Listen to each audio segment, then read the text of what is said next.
ಎಲ್ಲರಿಗೂ ನಮಸ್ಕಾರಗಳು. ನಾನು ಶ್ರಮಾ ಪಡ್ಗಾರ್, 4ನೇ ತರಗತಿ.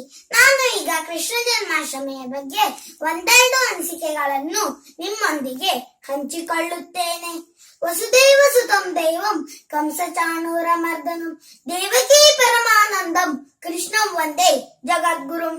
ವಸುದೇವನ ದೈವ ಸ್ವರೂಪಿಯಾದ ಮಗನು ಕಂಸ ಚಾಣೂರರನ್ನು ಮರ್ದಿಸಿದವನು, ದೇವಕಿಗೆ ಪರಮಾನಂದವನ್ನು ಉಂಟು ಮಾಡಿದವನು, ಜಗತ್ತಿಗೆ ಧರ್ಮವನ್ನು ಬೋಧಿಸಿದವನು ಆದಂತಹ ಜಗದ್ಗುರು ಶ್ರೀಕೃಷ್ಣನಿಗೆ ನನ್ನ ಪ್ರಣಾಮಗಳು. ಆತ್ಮೀಯರೇ, ಇಂದು ಶ್ರೀಕೃಷ್ಣ ಜನ್ಮಾಷ್ಟಮಿ. ಕೃಷ್ಣ ಜನ್ಮಾಷ್ಟಮಿಯು ಮಹಾವಿಷ್ಣುವಿನ ದಶಾವತಾರಗಳಲ್ಲಿ ಒಂದಾದ ಕೃಷ್ಣಾವತಾರದ ನೆನಪಿಗಾಗಿ ಶ್ರೀಕೃಷ್ಣ ಜನ್ಮ ಸ್ಮರಣಾರ್ಥ ಆಚರಿಸುವ ಸುದಿನ. ಹಲವಾರು ಕಡೆ ವಿವಿಧ ಹೆಸರುಗಳಲ್ಲಿ ಶ್ರೀಕೃಷ್ಣ ಜನ್ಮಾಷ್ಟಮಿಯು ಪ್ರಸಿದ್ಧಿ ಪಡೆದಿದೆ. ಶ್ರೀಕೃಷ್ಣ ಜನಿಸಿದ ಪುಣ್ಯ ದಿನವನ್ನು ಗೋಕುಲಾಷ್ಟಮಿ ಎಂದೂ ಕರೆಯುತ್ತಾರೆ. ಚಂದ್ರಮಾನ ರೀತಿಯಲ್ಲಿ ಬರುವ ಸಿಂಹ ಮಾಸದ ರೋಹಿಣಿ ನಕ್ಷತ್ರದ ದಿನದಂದು ಶ್ರೀಕೃಷ್ಣ ಜನ್ಮಾಷ್ಟಮಿಯನ್ನು ಆಚರಿಸಲಾಗುತ್ತದೆ. ಶ್ರಾವಣ ಮಾಸದಲ್ಲಿ ಬರುವ ಕೃಷ್ಣ ಪಕ್ಷದ ಅಷ್ಟಮಿಯ ದಿನದಂದು ಶ್ರೀಕೃಷ್ಣನ ಜನ್ಮದಿನ. ಶ್ರೀಕೃಷ್ಣನ ಜನನಕ್ಕೆ ಪುರಾಣದಲ್ಲಿ ಒಂದು ಕಥೆ ಇದೆ. ಕೃಷ್ಣನ ಮಾವ ಕಂಸ, ಅವನು ತುಂಬಾ ದುಷ್ಟ. ಅವನ ತಂದೆಯಾದ ಉಗ್ರಸೇನನನ್ನು ಬಂದಿ ಮಾಡಿ ಅವನೇ ಮಥುರೆಯ ರಾಜ ಎಂದು ಮೆರೆಯುತ್ತಿದ್ದ.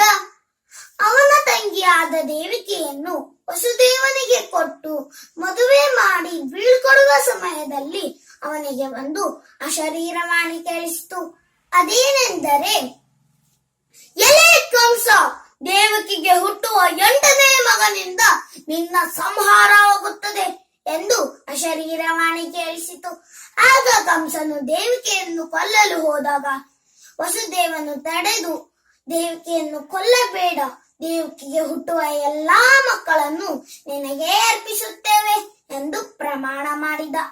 ನಂತರ ಕಂಸನು ದೇವಕಿ ಮತ್ತು ವಸುದೇವನನ್ನು ಕಾರಾಗೃಹದಲ್ಲಿ ಬಂಧಿಸಿದ್ದನು. ದೇವಕಿಗೆ ಹುಟ್ಟುವ ಎಲ್ಲಾ 7 ಮಕ್ಕಳನ್ನು ಕಂಸನು ಕೊಂದನು. ನಂತರ 8ನೇ ಮಗುವಾಗಿ ಕೃಷ್ಣನು ಅಷ್ಟಮಿಯ ದಿನ ರಾತ್ರಿ ಕಾರಾಗೃಹದಲ್ಲೇ ಜನಿಸಿದನು.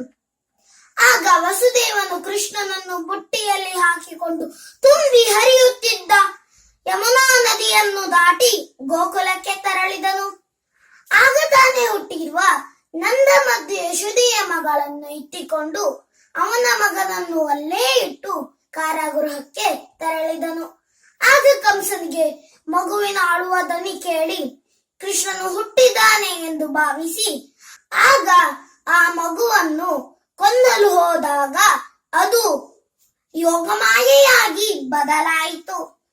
ಅದು ಹೀಗೆ ಹೇಳಿತು, ಎಲೆ ಕಂಸ, ನಿನ್ನನ್ನು ಸಂಹಾರ ಮಾಡುವ ಕೃಷ್ಣ ಗೋಕುಲದಲ್ಲಿದ್ದಾನೆ. ನಾನು ಯೋಗಮಾಯೆ, ಆದಿಶಕ್ತಿ ಎಂದು ಹೇಳಿ ಮಾಯವಾದಳು.